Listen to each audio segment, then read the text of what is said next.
Build a professional LinkedIn profile.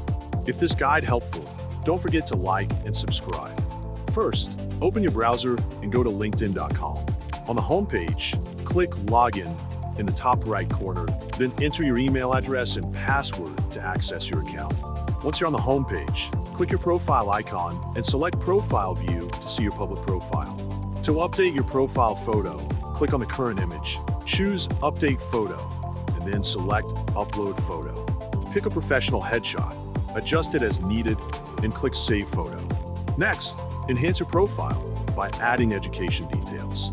Click Add Profile section, select Add Education, and fill in your school name, degree, field of study, and grade. Include a brief description that describing your experience.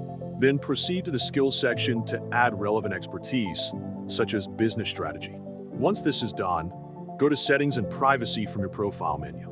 Under Data Privacy, scroll to Job Application Settings. Here, you can upload your latest resume by clicking Upload Resume, selecting your file, and confirming with Open. Finally, activate the visibility switch to make your resume public.